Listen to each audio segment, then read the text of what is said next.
Hello everyone. I hope सभी लोग trigonometry enjoy कर रहे होंगे। अभी तक हमने ट्रिग्नोमेट्री में क्या क्या पढ़ लिया। ट्रिग्नोमेट्री में हम लोगों ने देखा सबसे पहले कि एंगल्स क्या होते हैं, सबसे बेसिक टर्म। देन उसके बाद हमने क्या देखा, हमने देखा कि एंगल्स को हम लोग मेजर कैसे करते हैं, अलग अलग क्या यूनिट होते हैं उनको आपस में कैसे हम लोग कन्वर्ट करते हैं। फिर हमने देखा था कि रेडियन के साथ हमको कंफर्टेबल होना है क्योंकि क्वेश्चंस में हम लोग रेडियन बहुत बार यूज करेंगे। तो अब आज की क्लासेस के बाद ये रियलाइज भी होगा कि रेडियन हम लोग कितना यूज करने वाले हैं। देन उसके बाद हमने क्या देखा, हमने देखा कि साइन थीटा कॉस थीटा ये सारे जितने भी रेशो होते हैं ये एक्यूट एंगल के लिए हम लोग किस तरीके से डिफाइन करते हैं। एक राइट एंगल ट्रायंगल बना के हम लोगों ने डिफाइन किए, ये सभी किसके लिए किए थे हमने, एक्यूट एंगल के लिए। देन उसके बाद हमने देखा ट्रिग्नोमेट्रिक आइडेंटिटीज। ट्रिग्नोमेट्रिक आइडेंटिटीज एक बहुत ही इंपॉर्टेंट टॉपिक है, ये हमने लास्ट क्लास में भी बताया था कि उसका प्रैक्टिस जरूरी है क्योंकि ये हमको अब पूरे 12th तक काम आएगा।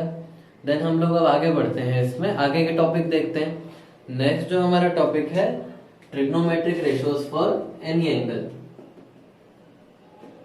Trigonometric ratios for any angle. इसका मतलब क्या है कि किसी भी एंगल के लिए हम लोग ट्रिग्नोमेट्रिक रेशियो को किस तरीके से डिफाइन करते हैं। अब किसी भी एंगल का मतलब, तो पहले तो हम लोग इसका मतलब समझ लेते हैं कि यहाँ बोलना क्या चाह रहे हैं हम लोग। सबसे पहले हम लोग क्या करते हैं, यहाँ पर एक्स एक्सिस और वाई एक्सिस ले लेते हैं। ये सभी को पता होगा कि अगर हम लोग एक्स एक्सिस और वाई एक्सिस बनाते हैं तो यहाँ 4 क्वाड्रेंट मिलते हैं हमको। ये first quadrant, second quadrant, third quadrant और फोर्थ क्वाड्रेंट। फिर हमने एंगल का मतलब देखा था कि हम लोग एंगल का मतलब क्या है, अमाउंट ऑफ रोटेशन। एक रोटेटिंग रे कितना रोटेट कर रहा है एक फिक्स रे के रिस्पेक्ट में, उसका मेजरमेंट जो है वो एंगल होता है। फिर हमने देखा था एक इनिशियल रे होता है, तो यहाँ पर ये जो एक्स एक्सिस है, positive direction of x axis, इसको हम लोग मान लेते हैं इनिशियल रे।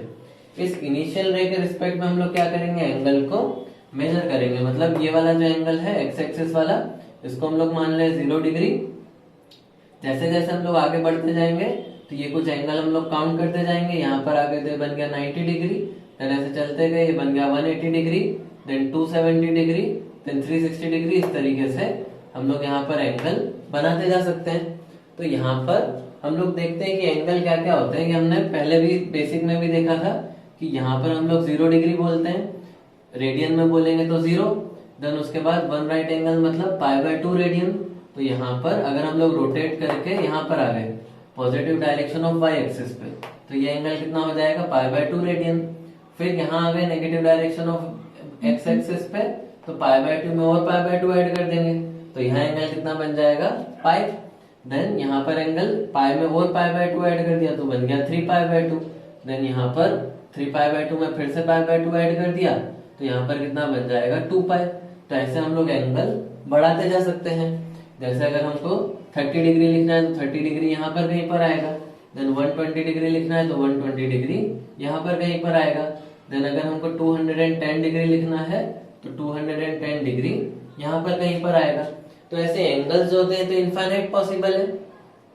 अब हमने ट्रिग्नोमेट्रिक रेशियोज जो पढ़े थे वो किसके लिए पढ़े थे, एक्यूट एंगल के लिए। मतलब 0 से लेकर के 90 डिग्री के बीच का अगर एंगल दिया हुआ है तो हम लोगों ने उसका मतलब देखा था। अब हमने जस्ट बिकॉज 0 से 90 डिग्री के लिए अभी तक ट्रिग्नोमेट्रिक रेशियो पढ़े हैं, इसका मतलब ये नहीं है कि ट्रिग्नोमेट्रिक रेशियो 0 से 90 तक के लिए ही डिफाइंड है। ये बहुत इंपॉर्टेंट पॉइंट है जो हमने नया देखा। ट्रिग्नोमेट्रिक रेशियो सारे एंगल्स के लिए डिफाइंड होते हैं। 0 डिग्री, 100 डिग्री, 200 डिग्री, 1000 डिग्री, कुछ भी एंगल अगर हमको दे दिया जाए तो उसके लिए हम लोग ट्रिग्नोमेट्रिक रेशियो लिख सकते हैं। अब किसी के दिमाग में आएगा किसी भी एंगल के लिए लिख सकते हैं, तो उससे राइट एंगल ट्रायंगल कैसे बनेगा। तो ट्रिग्नोमेट्रिक रेशियो होने के लिए राइट एंगल ट्रायंगल बनना कोई जरूरी नहीं है। तो ऐसा कैसे, राइट एंगल ट्रायंगल के बिना कैसे ट्रिग्नोमेट्रिक रेशियो डिफाइन करते हैं, तो अब हम लोग इनका एक्चुअल डेफिनेशन देखते हैं। अब हम लोग देखने जा रहे हैं कि ट्रिग्नोमेट्रिक रेशियो किसी भी एंगल के लिए कैसे डिफाइन होते हैं। अब जो हम बचपन से पढ़ते आ रहे हैं कि ट्रिग्नोमेट्रिक रेशियो डिफाइन होने के लिए एक राइट एंगल ट्रायंगल बनना चाहिए, ये हमको भूल जाना है। ऐसा कुछ भी नहीं होता है कि ट्रिग्नोमेट्रिक रेशियो के लिए राइट एंगल ट्रायंगल बनना जरूरी है।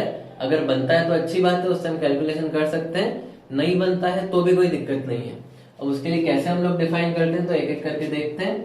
सबसे पहले हमने एक्स एक्सिस और वाई एक्सिस ले लिया, ये हो गया एक्स एक्सिस, यहाँ पर हो गया वाई एक्सिस। यहाँ पर ये जो ओरिजिन है, इस ओरिजिन को सेंटर मानते हुए हमने एक सर्कल बनाया, और ये जो सर्कल है इसका रेडियस हमने मान लिया 1 यूनिट। मतलब सेंटर से इस सर्कल के किसी भी पॉइंट का जो डिस्टेंस होगा वो कितना हो जाएगा 1 यूनिट। ऐसे सर्कल को हम लोग बोलते हैं यूनिट सर्कल। अब हम लोग क्या कर रहे हैं, इस सर्कल के किसी भी एक पॉइंट को पॉइंट P मान लेते हैं और उसके कोऑर्डिनेट मान लेते हैं x, y। सर्कल पे हमने कोई भी एक पॉइंट P अज्यूम कर लिया, उसके कोऑर्डिनेट है x, y। अगर हम लोग सेंटर को इस P से ज्वाइन कर देंगे तो ये वाला लेंथ क्या हो जाएगा, रेडियस। रेडियस हमने माना है कितना, 1 यूनिट।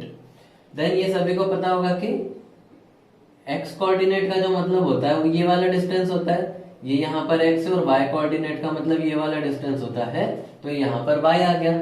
हम लोग मान लेते हैं कि ये वाला जो रेडियस है ये x एक्सिस के साथ कुछ एंगल बना रहा है थीटा। अभी तक हमने क्या क्या देखा, एक हमने यूनिट सर्कल मान लिया जिसपे एक रेडियस बनाया, इस रेडियस का positive direction of x axis के साथ एंगल बन रहा है थीटा, और ये जो पॉइंट P है इसके कोऑर्डिनेट है x, y। इसकी हेल्प से हम लोग अब ट्रिग्नोमेट्रिक रेशियो डिफाइन करेंगे, और ये जो हम लोग डिफाइन कर रहे हैं ये ट्रिग्नोमेट्रिक रेशियो का एक्चुअल डेफिनेशन होता है। जो राइट एंगल ट्राइंगल में हम लोग देखते हैं वो इसका एक पर्टिकुलर केस होता है। तो हम लोग देखते हैं कि इनका डेफिनेशन क्या होता है।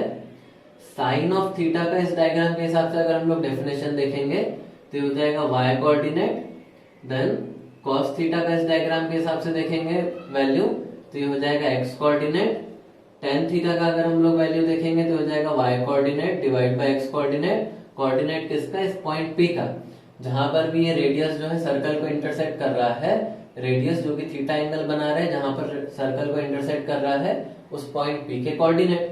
देन कोसेक थीटा अगर हमें डिफाइन करना है तो ये हो जाएगा 1/y। सेक थीटा अगर हमको डिफाइन करना है तो ये हो जाएगा 1/x कोऑर्डिनेट, और अगर कॉट थीटा हमें डिफाइन करना है तो ये हो जाएगा x/y।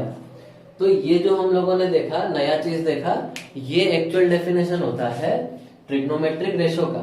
ये हमको किस काम आते हैं, तो ऐसे अगर ये नहीं भी याद रहा तो हमारा कैलकुलेशन हो जाएगा, लेकिन जो हम लोग आगे पढ़ने वाले हैं उसको समझने के लिए अगर ये पता है तो हमको हेल्प मिलेगा। तो ये हमको पता होना चाहिए कि ट्रिग्नोमेट्रिक रेशियो का एक्चुअल डेफिनेशन ये है।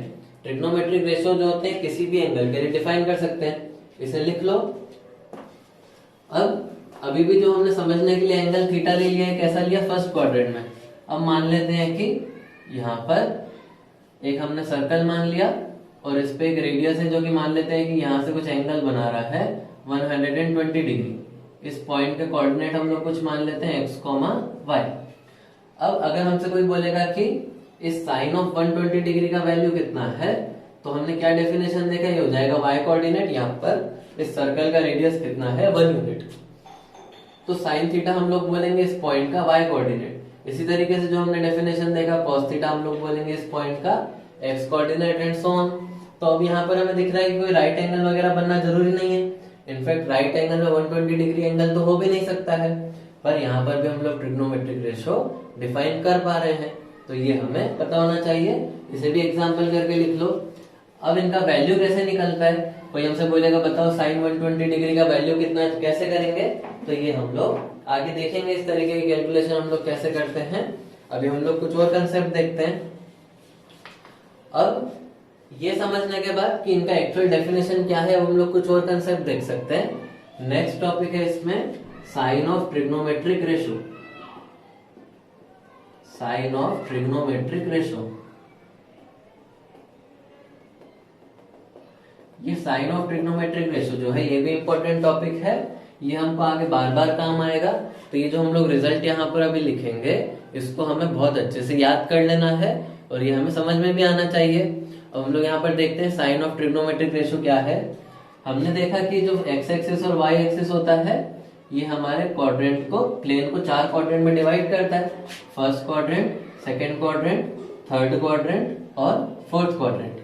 तो इन अलग अलग क्वाड्रेंट में जो भी हमने 6 ट्रिग्नोमेट्रिक रेशियो देखे, साइन, कॉस, टेन, कॉट, इनका साइन कैसा होता है, साइन का मतलब ये पॉजिटिव होते हैं या फिर नेगेटिव, ये हमें देखना है।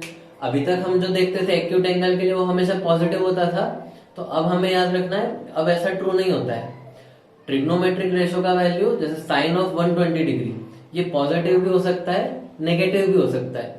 हमको पता कैसे चलेगा कि ये पॉजिटिव होगा या नेगेटिव, वो हम सीखने जा रहे हैं कि कैसे हमको पता चलेगा। यहाँ पर सबसे पहले तो हमने साइन थीटा का वैल्यू देखा कि ये y कोऑर्डिनेट के इक्वल होता है, कॉस थीटा का वैल्यू हमने देखा कि ये x कोऑर्डिनेट के इक्वल होता है, और tan थीटा का हमने वैल्यू देखा कि ये y coordinate upon x coordinate के इक्वल होता है। अब ये सभी को 9-10 से पता होगा कि फर्स्ट क्वाड्रेंट में x कोऑर्डिनेट और y कोऑर्डिनेट दोनों पॉजिटिव होते हैं, सेकंड क्वाड्रेंट में x नेगेटिव होता है y पॉजिटिव होता है, थर्ड क्वाड्रेंट में x भी नेगेटिव होता है y भी नेगेटिव होता है, और फोर्थ क्वाड्रेंट में x पॉजिटिव होता है और y नेगेटिव होता है। इनकी हेल्प से हम लोग डिसाइड करेंगे कि जो ट्रिग्नोमेट्रिक रेशो है वो पॉजिटिव है या फिर नेगेटिव। तो जो साइन साइन का रहेगा वही साइन कोसेक का भी रहेगा, क्योंकि बस एक दूसरे के रेसिप्रोकल हैं। ये पॉजिटिव है तो ये भी पॉजिटिव, ये नेगेटिव है तो ये भी नेगेटिव। अगर कॉस का जो भी साइन है वही साइन सेक का भी रहेगा, और टेन का जो साइन है वही साइन कॉट का भी रहेगा, क्योंकि ये बस एक दूसरे का रेसिप्रोकल है। तो पॉजिटिव का रेसिप्रोकल पॉजिटिव, नेगेटिव का रेसिप्रोकल नेगेटिव। अब हम लोग आते हैं इस पॉइंट पे कि ये कैसे पता चलेगा पॉजिटिव है या फिर नेगेटिव। तो यहाँ ध्यान से सोचो, खुद से भी देख सकते हो। साइन का जो वैल्यू है वो कितना है, y कोऑर्डिनेट, तो सिर्फ y कोऑर्डिनेट पे साइन डिपेंड करेगा कि पॉजिटिव होगा या नेगेटिव। तो जहां जहां पर y कोऑर्डिनेट पॉजिटिव है वहां पर साइन पॉजिटिव होगा। y कोऑर्डिनेट फर्स्ट क्वाड्रेंट में पॉजिटिव है तो फर्स्ट क्वाड्रेंट में साइन पॉजिटिव होगा, और y कोऑर्डिनेट सेकंड क्वाड्रेंट में भी पॉजिटिव है तो साइन सेकंड क्वाड्रेंट में भी पॉजिटिव होगा। देन cos किसके इक्वल है, x के, तो x कहां कहां पर पॉजिटिव है, फर्स्ट क्वाड्रेंट में, तो फर्स्ट क्वाड्रेंट में cos पॉजिटिव होगा और फोर्थ क्वाड्रेंट में cos पॉजिटिव होगा। देन tan का वैल्यू क्या है, y/x। अब ये कैसे पता करेंगे पॉजिटिव होगा या नेगेटिव, अगर दोनों नंबर पॉजिटिव होंगे तो इनका रेशो पॉजिटिव होगा, और अगर दोनों नंबर नेगेटिव होंगे तो इनका माइनस माइनस कैंसिल होकर रेशो पॉजिटिव होगा। तो tan पॉजिटिव होने के लिए या तो दोनों पॉजिटिव होंगे या फिर दोनों नेगेटिव। तो इसका मतलब दोनों पॉजिटिव कहां पर है, फर्स्ट क्वाड्रेंट में, तो फर्स्ट क्वाड्रेंट में tan पॉजिटिव होगा, और दोनों नेगेटिव कहां पर है, थर्ड क्वाड्रेंट में, तो tan जो है थर्ड क्वाड्रेंट में भी पॉजिटिव होगा। ये याद करने की चीज है। अब हमें यहाँ पर याद क्या रखना है, हमें यहाँ पर याद रखना है कि फर्स्ट क्वाड्रेंट में सारे के सारे ट्रिग्नोमेट्रिक रेशो पॉजिटिव होते हैं, सेकंड क्वाड्रेंट में साइन पॉजिटिव होता है, साइन पॉजिटिव हो तो कोसेक अपने आप पॉजिटिव हो जाएगा, थर्ड क्वाड्रेंट में tan पॉजिटिव और फोर्थ क्वाड्रेंट में cos पॉजिटिव। अब ये बहुत ही बेसिक सी चीज है, लेकिन ये बहुत इंपॉर्टेंट है, हमको आगे चल के काम आएगा, तो ये हमको याद रखना है। इसको याद रखने के लिए कुछ लोग ऐसे सेंटेंस भी याद रखते हैं, तो आप भी याद रख सकते हो, एड शुगर टू कॉफी। इसका क्या मतलब हुआ, एड शुगर टू कॉफी। तो ये इस सेंटेंस का फर्स्ट वर्ड है, ये सेकंड वर्ड, ये थर्ड वर्ड और ये फोर्थ वर्ड। तो इनके जो फर्स्ट लेटर हैं वो हमें बता रहे हैं कि इन रिस्पेक्टिव क्वाड्रेंट में कौन पॉजिटिव होगा। फर्स्ट क्वाड्रेंट में ए का मतलब ऑल, सेकंड क्वाड्रेंट में एस का मतलब साइन, थर्ड क्वाड्रेंट में टी का मतलब tan, और फोर्थ क्वाड्रेंट में सी का मतलब cos। तो इससे हम लोग याद रख सकते हैं कि कौन से क्वाड्रेंट में कौन पॉजिटिव होगा। फर्स्ट क्वाड्रेंट में ऑल पॉजिटिव, सेकंड क्वाड्रेंट में साइन पॉजिटिव, थर्ड क्वाड्रेंट में tan पॉजिटिव, फोर्थ क्वाड्रेंट में cos पॉजिटिव। अब सेकंड क्वाड्रेंट में साइन पॉजिटिव मतलब cos और tan नेगेटिव, थर्ड में tan पॉजिटिव मतलब साइन और cos नेगेटिव, फोर्थ में cos पॉजिटिव मतलब साइन और tan नेगेटिव। तो ये हमको यहाँ पर याद रखना है। सभी चीजों को लिख लो जो भी अभी तक हमने यहाँ पर लिखा। एक बार बेटर अंडरस्टैंडिंग के लिए हम लोग इसको टेबुलर फॉर्म में भी लिख लेते हैं। हमने क्या देखा कि हमने चार क्वाड्रेंट में अलग अलग ट्रिग्नोमेट्रिक रेशो के अलग अलग साइन देखे, फर्स्ट सेकंड थर्ड और फोर्थ क्वाड्रेंट। एक हमने देखा साइन और कोसेक जो है ये एक जैसा साइन रखेंगे, कॉस और सेक जो है ये एक जैसा साइन रखेंगे, tan और कॉट जो है ये एक जैसा साइन रखेंगे।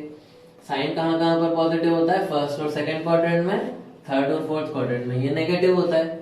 कॉस कहाँ कहाँ पर पॉजिटिव होता है, फर्स्ट और फोर्थ क्वाड्रेंट में, सेकंड और थर्ड में ये नेगेटिव होता है। tan और कॉट कहाँ पॉजिटिव होता है, फर्स्ट और थर्ड क्वाड्रेंट में, बाकी दोनों क्वाड्रेंट में ये नेगेटिव होता है। तो ये हमको यहाँ पर याद रखना है। टेबल हमने बस अंडरस्टैंडिंग के लिए बनाया है। हमने अभी जो एड शुगर टू कॉफी करके और यहाँ डायग्राम बनाया था उससे डायरेक्टली याद रख सकते हो कि किसका साइन कैसा होगा। तो आई होप ये क्लियर है। अब हम लोग कुछ क्वेश्चंस देखते हैं इस पे।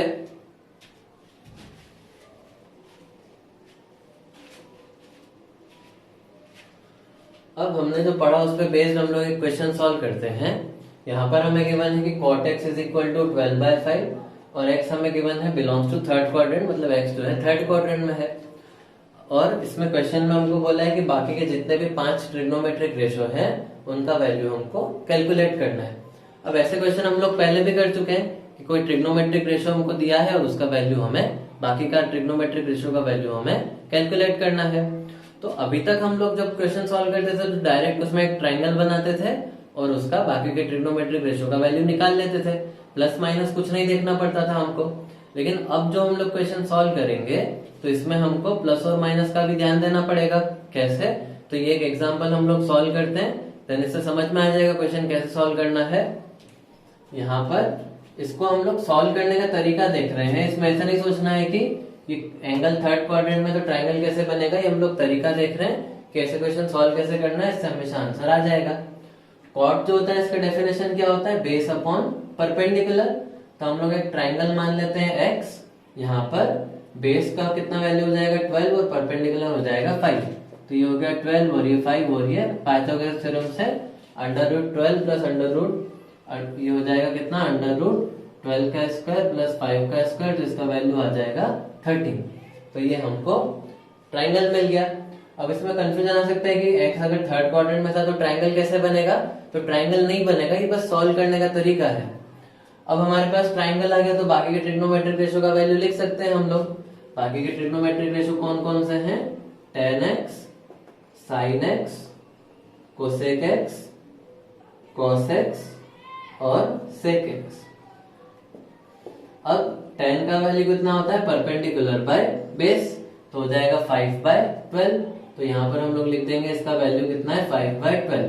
देन हमको क्वाड्रेंट भी दिया हुआ है थर्ड क्वाड्रेंट में। देखो अभी हमने टेबल बनाया कि tan कैसा होता है, tan पॉजिटिव होता है, तो इसके आगे हम लोग प्लस लिखेंगे।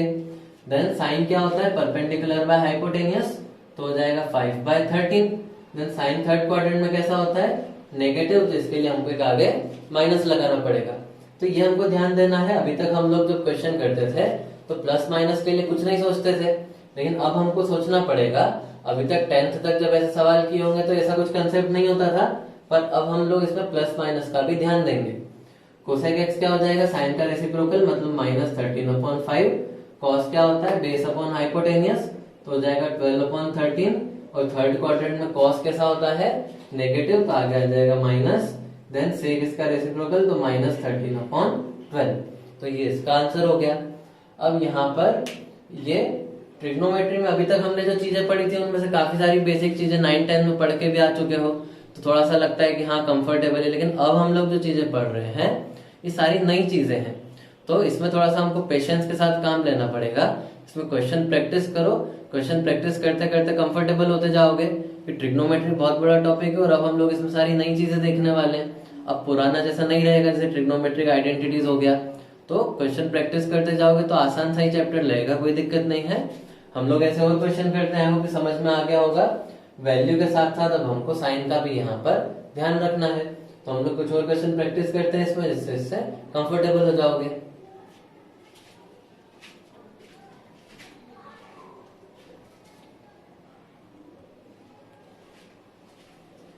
देन इसका नेक्स्ट पार्ट हमें गिवन है cos x is equal to -1/2। cos x का वैल्यू हमको दिया है -1/2 और x के बारे में बोला है कि सेकंड क्वाड्रेंट में है। बाकी के 5 ट्रिग्नोमेट्रिक रेशो का हमको वैल्यू बताना है।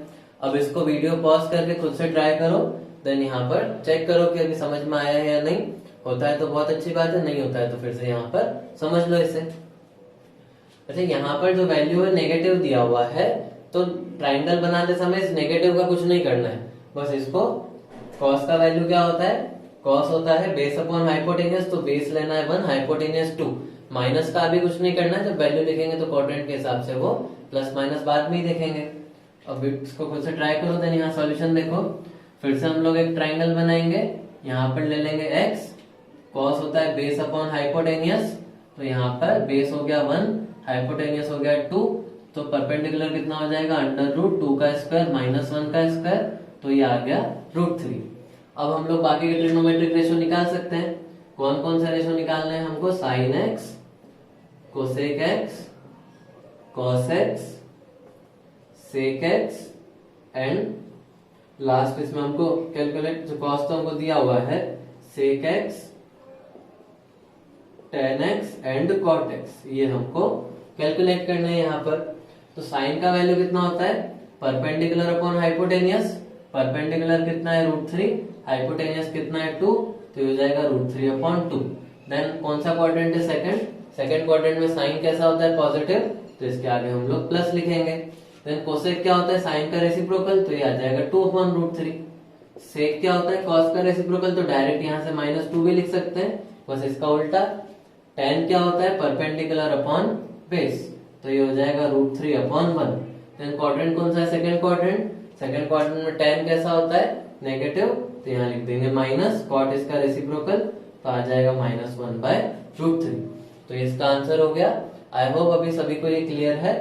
अब हम लोग और कुछ क्वेश्चन प्रैक्टिस करते हैं।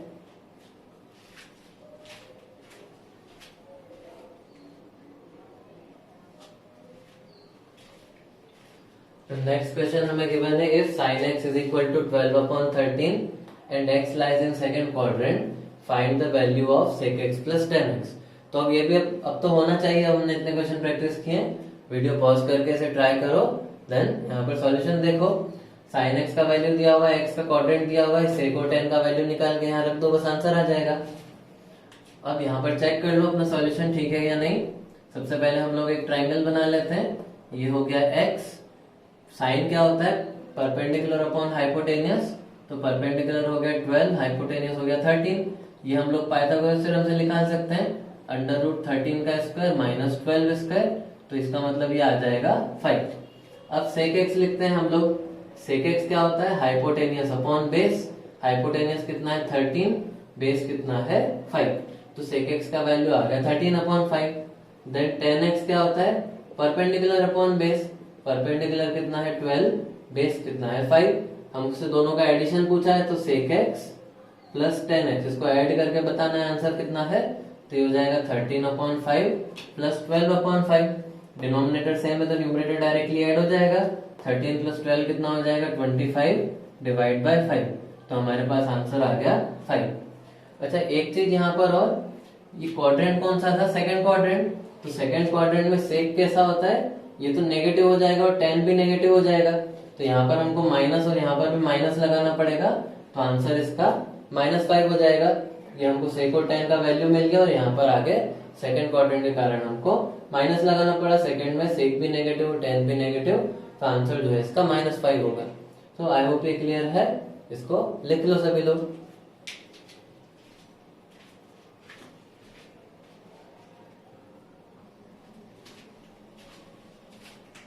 देन नेक्स्ट क्वेश्चन में हमें क्या बोला है, if cos x is equal to -3/5 and x is less than 3π/2 greater than pi, find the value of cosec x plus cot x upon sec x minus tan x। अब यहाँ पर ये जो दिया है इसका क्या मतलब है, ये हमने देखा था कि पाई जो होता है, पाई का मतलब 180 डिग्री, तो ये कहाँ पर आएगा, यहाँ पर, और 3π/2 भी हम लोग देख चुके हैं कहाँ पर आता है, यहाँ पर। तो x पाई और 3π/2 के बीच में है, इसका मतलब x कौन से क्वाड्रेंट में है, थर्ड क्वाड्रेंट में।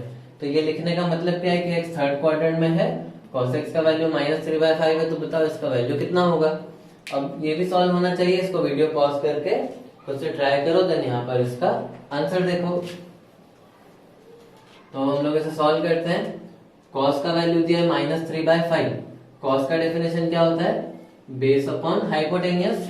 तो हम लोग अगर एक ट्राइंगल बनाएंगे, x मान लेंगे तो बेस हो जाएगा 3 और हाइपोटेनियस 5, तो ये हम लोग पाइथागोरस थ्योरम से निकाल सकते हैं, √5² - 3²। इसका वैल्यू कैलकुलेट करोगे तो आ जाएगा 4।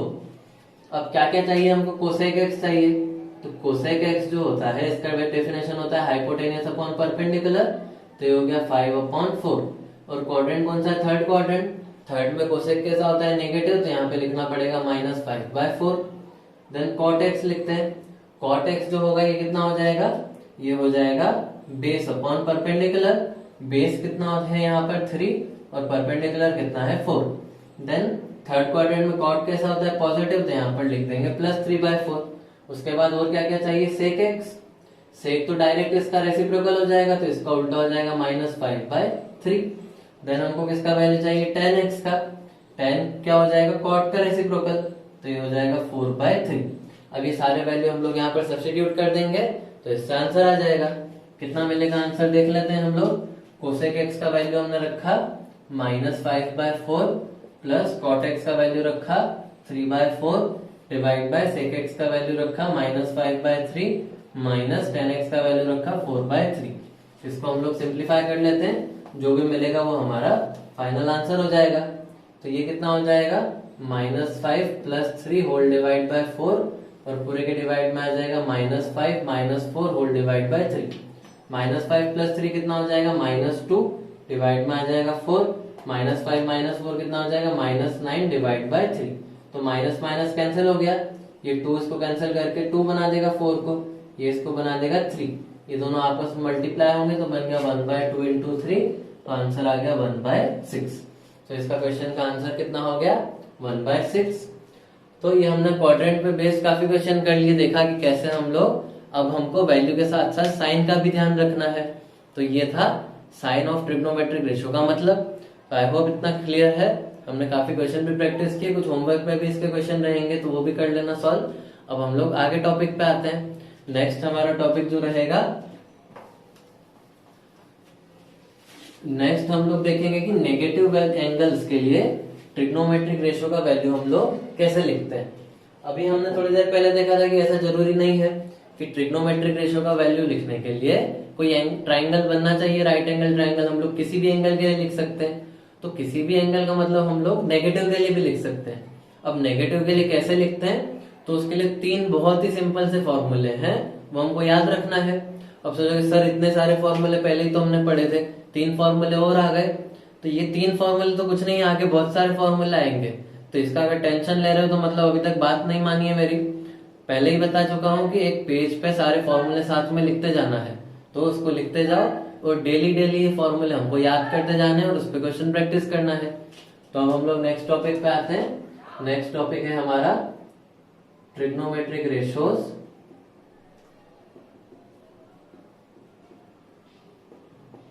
Trigonometric ratios for negative angles. अगर नेगेटिव एंगल दिया है तो कैसे ट्रिग्नोमेट्रिक रेशियो का वैल्यू हम लोग लिखेंगे। बहुत ही आसान सा कंसेप्ट है, बस 3 फॉर्मूले याद रखो। यहाँ पर हमको सपोज साइन के अंदर कुछ नेगेटिव एंगल दिया जा सकता है, कॉस के अंदर कुछ नेगेटिव एंगल दिया जा सकता है और टेन के अंदर कुछ नेगेटिव एंगल दिया जा सकता है। तो इसमें याद रखना है साइन और टेन। साइन और टेन इस माइनस को हमेशा बाहर फेंक देते हैं। बाहर फेंक देते हैं मतलब ये हो जाएगा -sin थीटा और ये हो जाएगा -tan थीटा। और जो कॉस होता है ये अंदर के माइनस को खत्म कर देता है, तो ये कॉस थीटा के ही इक्वल रहेगा। ये 3 बेसिक फॉर्मूले जो कि अगर याद कर लिए तो सारे क्वेश्चन सॉल्व हो जाएंगे। जो साइन के लिए पढ़ा वो कोसेक के लिए भी होगा, कोसेक बस रेसिप्रोकल ही होता है। तो कहीं अगर हमको लिखा हुआ मिल गया कोसेक -थीटा तो कंफ्यूज नहीं होना है, ये माइनस कोसेक थीटा के इक्वल हो गए, साइन के जैसा फॉलो करेगा। सेक ऑफ -थीटा कॉस के जैसा फॉलो होगा तो ये हो जाएगा सेक थीटा, और कॉट ऑफ -थीटा ये हो जाएगा -cot थीटा, ये tan के जैसा ही फॉलो होगा। तो बस ये 3 अगर याद रख लिए तो ये अपने आप भी हो जाएंगे। अब यहाँ पर याद क्या रखना है कि साइन और tan माइनस को बाहर फेंक देते हैं और कॉस माइनस को खत्म कर देता है। अब हम लोग इसमें देखते हैं कि क्वेश्चन किस तरीके से बन सकते हैं, क्या हम लोग इसका यूज करेंगे। बहुत ही आसान सा कंसेप्ट है तो क्वेश्चन भी आसान सही है। जैसे मान लो किसी ने बोला है बताओ कि साइन ऑफ -30 डिग्री का वैल्यू कितना होता है। तो हमको तो -30 डिग्री का वैल्यू पता ही नहीं है, हमको तो किसका वैल्यू पता है साइन 30 डिग्री का। तो पहले भी जो फॉर्मूला पढ़ा वो यूज करेंगे। कैसे यूज करेंगे, हमको पता है साइन तो माइनस को बाहर फेंक देता है तो ये हो जाएगा -sin 30 डिग्री। अब sin 30 डिग्री का वैल्यू तो हमको पता है, ये कितना होता है 1/2, तो इसका आंसर हो गया -1/2। तो इस तरीके से ये सॉल्व हो गया। अब कुछ प्रैक्टिस क्वेश्चन खुद से सॉल्व करो, देन यहाँ आंसर चेक करो, इन सबका वैल्यू बताना है। हमको गिवन है cos of -30 degree, third tan of -30 degree, then fourth हमें गिवन है कोसेक -60 डिग्री, देन फिफ्थ हमें गिवन है सेक -60 डिग्री, और सिक्स्थ में गिवन है cot -60 डिग्री। इन सभी का वैल्यू कैलकुलेट करो, वीडियो पॉज करके, देन यहाँ पर इसका आंसर चेक करो। आई होप सभी ने सॉल्व कर लिया होगा। cos माइनस 30 डिग्री के लिए कैसे करेंगे, हमको पता है इसमें तो माइनस खत्म हो जाएगा, तो cos 30 डिग्री के इक्वल रहेगा, और cos 30 डिग्री कितना होता है √3/2। tan में माइनस बाहर हो जाता है तो ये माइनस tan 30 डिग्री हो जाएगा, मतलब -1/√3। कोसेक में भी माइनस बाहर आ जाता है तो ये हो जाएगा माइनस कोसेक 60 डिग्री, और कोसेक 60 डिग्री का वैल्यू कितना हो जाएगा 2/√3। तो इसका आंसर आ गया -2/√3। देन उसके बाद सेक माइनस को खत्म कर देगा तो ये बन जाएगा सेक 60 डिग्री, और सेक 60 डिग्री कितना हो जाता है 2। देन उसके बाद कॉट फिर से माइनस को बाहर कर देगा तो ये बन जाएगा माइनस कॉट 60 डिग्री, और माइनस कॉट 60 डिग्री का कॉट 60 डिग्री का वैल्यू 1/√3, यहाँ पर आ गया -1/√3। तो ये तो बहुत ही आसान सा कंसेप्ट था, बस अगर फॉर्मूले समझ में आ गए तो कोई भी नेगेटिव का वैल्यू निकाल सकते हो, तो इसे लिख लो। तो हम लोग आगे और कंसेप्ट देखते हैं।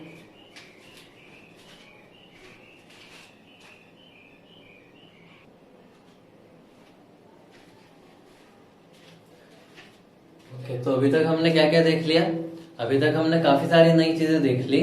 हमने देखा कि ट्रिग्नोमेट्रिक रेशियो जो होते हैं ये सिर्फ राइट एंगल ट्राइंगल के लिए नहीं होते हैं, ये तो हम लोग किसी के लिए भी डिफाइन कर सकते हैं, किसी भी एंगल के लिए डिफाइन कर सकते हैं।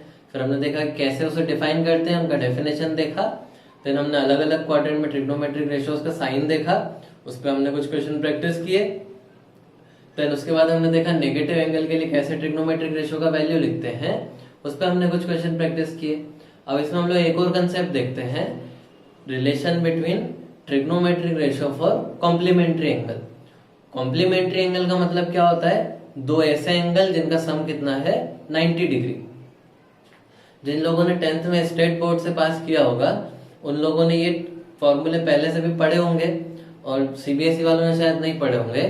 तो ये जो हम लोग कुछ रिलेशन देखने वाले हैं अभी, ये बहुत ही बेसिक रिलेशन है, इतने बेसिक कि ये हमको हर जगह काम आते हैं। ट्रिग्नोमेट्री में हम लोग जैसे जैसे आगे बढ़ते जाएंगे ये बहुत ही बेसिक रिलेशन हमको बार बार काम आएंगे, बिल्कुल हमको बाय हार्ट होने चाहिए। और ना सिर्फ ट्रिग्नोमेट्री में बल्कि आगे काफी सारे चैप्टर्स में हमको ये रिलेशन काम आते हैं। तो ये जो रिलेशन है हमको एकदम रियलाइज इंटरनलाइज होने चाहिए। तो हम लोग देखते हैं ये रिलेशन क्या है, इनको भी लिख लेना अपने पेज पे और इनको भी याद कर लेना। फर्स्ट जो होता है इसमें sign of 90 degree minus theta. कभी भी साइन के अंदर 90 डिग्री माइनस थीटा जैसा दिख रहा है तो ये हम लोग हमेशा लिख सकते हैं कॉस ऑफ थीटा के इक्वल। यहाँ पर ये वाला एंगल और ये वाला एंगल को ऐड करोगे तो 90 डिग्री माइनस थीटा और ये वाला एंगल प्लस थीटा, ये कैंसिल हो गया, 90 डिग्री मिला, इसलिए हम लोग इसको कॉम्प्लीमेंट्री एंगल बोल रहे हैं। तो साइन 90 डिग्री माइनस थीटा किसके इक्वल होता है, कॉस थीटा के। ये रिलेशन कैसे आए, तो इसको हम लोग ट्राइंगल बना के भी समझ सकते हैं। ये हमने मान लिया राइट एंगल है 90 डिग्री, ये वाला एंगल है थीटा। हमको पता है कि ट्राइंगल के तीनों एंगल का सम कितना होना चाहिए 180 डिग्री। तो ये थीटा है, ये 90 है, तो ये एंगल अपने आप कितना हो जाएगा 90 माइनस थीटा। अब इसको हम लोग मान लेते हैं ये वाले साइड का लेंथ ए है, ये वाले साइड का लेंथ बी है, और ये हो गया हाइपोटेनियस। तो यहाँ पर अगर हम लोग इस वाले एंगल को देखेंगे तो इसके लिए कॉस थीटा का वैल्यू कितना होगा, बेस अपॉन हाइपोटेनियस, तो हो जाएगा ए अपॉन एच। इस एंगल के लिए ये बेस था और ये हाइपोटेनियस। अब इस वाले एंगल के पॉइंट ऑफ व्यू से अगर देखेंगे, सपोज इसके लिए हमने साइन लिखा, तो साइन थीटा क्या होता है, परपेंडिकुलर अपॉन हाइपोटेनियस। अब ये वाला जो एंगल है इसके लिए तो ये बेस हो जाएगा और ये परपेंडिकुलर, तो परपेंडिकुलर क्या हो जाएगा इसके लिए ए और हाइपोटेनियस एच। तो हमको दिख रहा है कि यहाँ पर 90 माइनस थीटा आएगा, साइन ऑफ 90 माइनस थीटा हम लोग ये वाले एंगल के लिए लिख रहे हैं। तो हमको दिख रहा है कि इन दोनों का वैल्यू तो सेम आया ए अपॉन एच। तो हम लोग क्या बोल सकते हैं, साइन 90 डिग्री माइनस थीटा और कॉस थीटा ये आपस में इक्वल होते हैं। इसी तरीके से कुछ और रिलेशन होते हैं जो ये सेम तरीके से डिराइव करते हैं। तो ये डेरिवेशन इसका किसी काम का नहीं है, ये बस अंडरस्टैंडिंग के लिए हमने देख लिया। फॉर्मूले बहुत इंपॉर्टेंट है जो हमको याद होना चाहिए। तो हम लोग फॉर्मूले देखते हैं क्या क्या रहते हैं। साइन और कॉस हमेशा आपस में कन्वर्ट हो जाएंगे, तो जैसे साइन 90 डिग्री माइनस थीटा होता है इस तरीके से कॉस 90 डिग्री माइनस थीटा ये साइन थीटा हो जाएगा। देन फिर हमको याद रखना है टेन और कॉट आपस में कन्वर्ट होते हैं, तो टेन 90 डिग्री माइनस थीटा जो होगा ये कॉट थीटा के इक्वल होगा, और कॉट 90 डिग्री माइनस थीटा जो होगा ये टेन थीटा के इक्वल होगा। देन इसी तरीके से सेक और कोसेक आपस में कन्वर्ट होते हैं, सेक 90 डिग्री माइनस थीटा जो होगा ये कोसेक थीटा के इक्वल होगा और कोसेक 90 डिग्री माइनस थीटा जो होगा ये सेक 90 डिग्री सेक थीटा के इक्वल होगा। तो ये हमको यहाँ पर याद रखना है। अच्छा 90 डिग्री को रेडियन में क्या बोलते हैं? π/2। तो ये सेम फॉर्मूले ऐसे भी दिख सकते हैं कि साइन π/2 माइनस थीटा, तो ये किसके इक्वल हो जाएगा? cos थीटा के। तो इसमें कंफ्यूज नहीं होना है। मैंने पहले ही बताया था कि हम लोग क्वेश्चन जब सॉल्व करेंगे तो क्वेश्चन में एंगल हमको जनरली रेडियन में मिलेंगे। तो अब ये हमने पहले ही बोला था कन्वर्जन के टाइम की, कन्वर्जन के बाद याद भी रखना है 90 डिग्री π/2 सेम चीज होता है।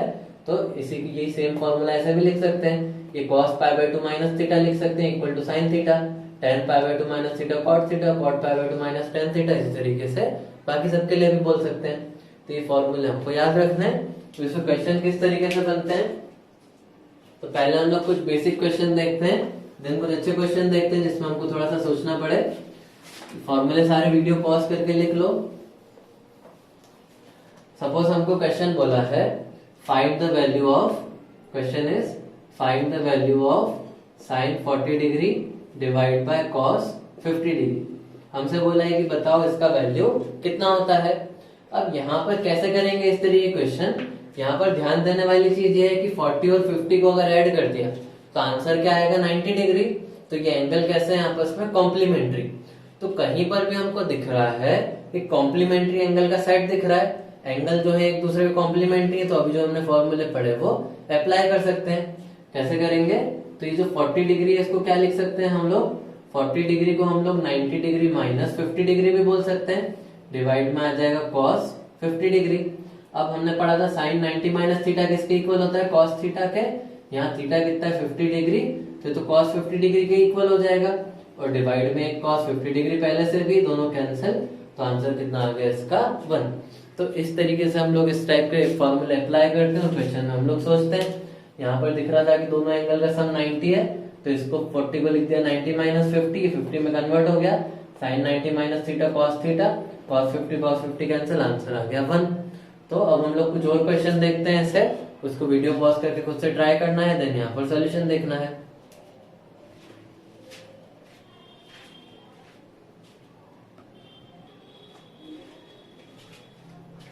अब ये जो क्वेश्चन है ये पिछले क्वेश्चन के जैसा सेम लाइन पे क्वेश्चन है, वैसे ही हमें सोचना है।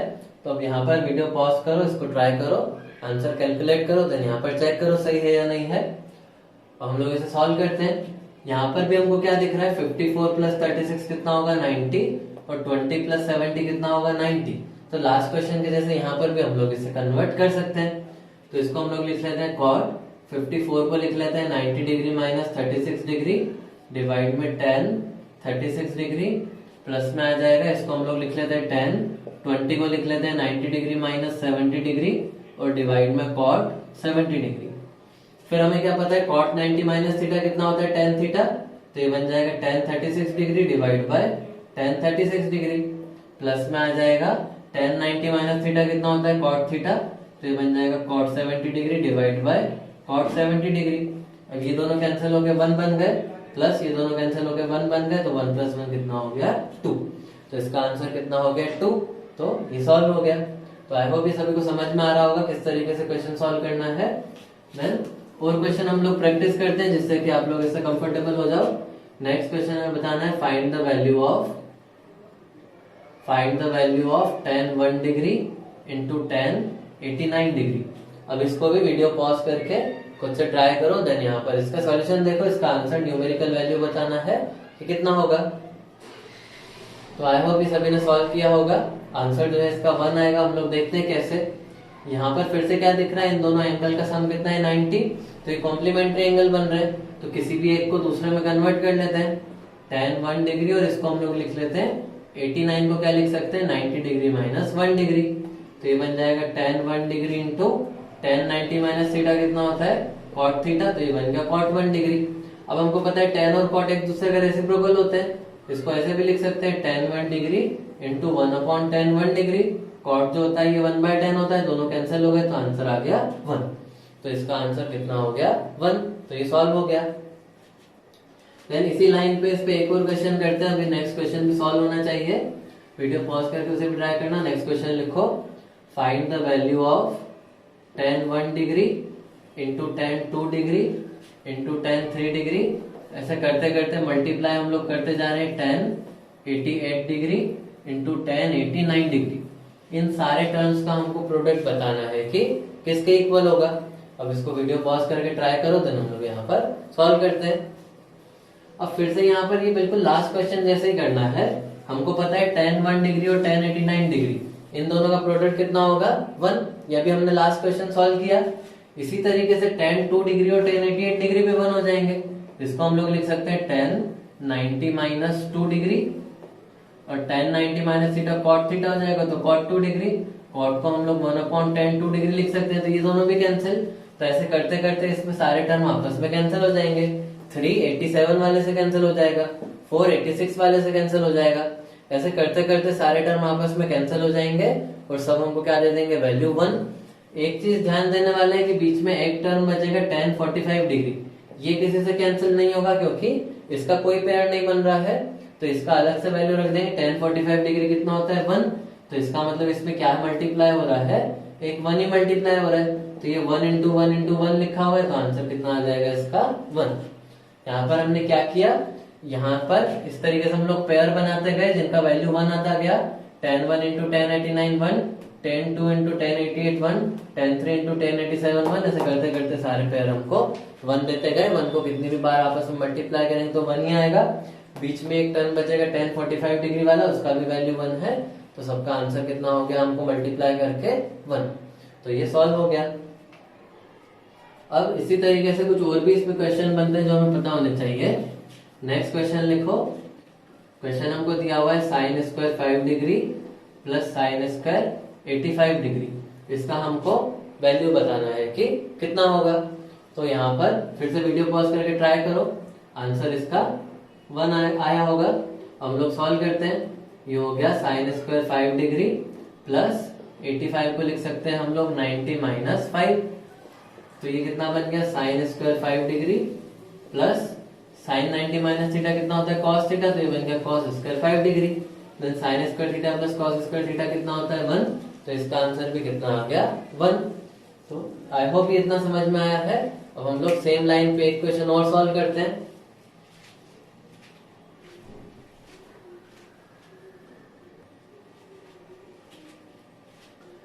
नेक्स्ट हमें गिवन है find the value of cos square 5/16 plus cos square 3π/16 plus cos square 5π/16 plus cos square 7π/16। जैसे अभी हमने लास्ट क्वेश्चन किया था वैसे ही सेम तरीके से सॉल्व करना है। अगर नहीं समझ में आ रहा है कि रेडियन में कंफ्यूजन हो रहा है तो पहले रेडियन को डिग्री में कन्वर्ट कर लो। कैसे करेंगे तो इसके लिए हम लोग कन्वर्जन फॉर्मूला देख चुके हैं। अगर डिग्री में कन्वर्ट कर लोगे तो ये आसानी से दिखने लगेगा, लास्ट क्वेश्चन के जैसा ही बन जाएगा। और डायरेक्ट रेडियन में भी कर सकते हो। हम लोग सॉल्व करेंगे तो डायरेक्ट रेडियन में करेंगे। अगर रेडियन में दिक्कत है तो खुद से अटेम्प्ट करने के लिए पहले डिग्री में कन्वर्ट करो, बहुत आसानी से समझ में आ जाएगा क्या करना है यहाँ पर। तो इसको आप वीडियो पॉज करके ट्राई करो, देन हम लोग यहाँ पर सॉल्व करते हैं। तो यहाँ पर इस वाले एंगल और इस वाले एंगल को ऐड करके देखते हैं क्या मिलता है। π/16 प्लस 7π/16 ये कितना हो जाएगा, पाई प्लस 7π डिवाइड बाय 16 मतलब 8π/16। इसको कैंसिल करेंगे तो ये कितना आ गया π/2। तो ये तो π/2 बन गया। π/2 कितना होता है 90 डिग्री। तो इसका मतलब ये दोनों एंगल कैसे हैं आपस में कॉम्प्लीमेंट्री। इसी तरीके से इन दोनों को ऐड करके देखेंगे तो ये भी कॉम्प्लीमेंट्री आएंगे। 3π/16 प्लस 5π/16 ये भी हो जाएगा 8π/16। इसका मतलब π/2। तो ये दोनों पेयर कैसे हैं कॉम्प्लीमेंट्री। तो इसका मतलब यहाँ पर ये जो 7π/16 है इसका वैल्यू हम लोग कितना लिख सकते हैं, इस π/16 को दूसरी साइड भेज दो। ये वाले इक्वेशन में हम लोग इसको अगर वहां भेजेंगे तो 7π/16 का वैल्यू आ जाएगा π/2 माइनस π/16। तो ये जो 7π/16 है इसको हम लोग क्या लिख सकते हैं, इसको हम लोग लिख सकते हैं π/2 माइनस 7π/16। इसी तरीके से ये 3π/16 को दूसरी साइड भेज दो तो 5π/16 में कितना आ जाएगा π/2 माइनस 3π/16। तो इस वाले 5π/16 की भी जगह क्या सब्स्टिट्यूट कर सकते हैं हम लोग, π/2 माइनस 3π/16। अभी सब कुछ हम लोग सब्स्टिट्यूट कर देते हैं। यहाँ पर हमने क्या किया, हमने देखा कि ये दोनों एंगल कॉम्प्लीमेंट्री और ये दोनों एंगल कॉम्प्लीमेंट्री है। तो जैसे अभी तक कर रहे थे कि 40 को लिख दिया 90 माइनस 50, ऐसे ही हम लोग यहाँ पर ये दोनों का सम 90 है तो इसको लिख रहे हैं π/2 माइनस π/16। इन दोनों का सम पाई बाय 2 है, तो इसको लिख रहे हैं pi by 2 minus 3 pi by 16। अब सॉल्व करते हैं इसे आगे।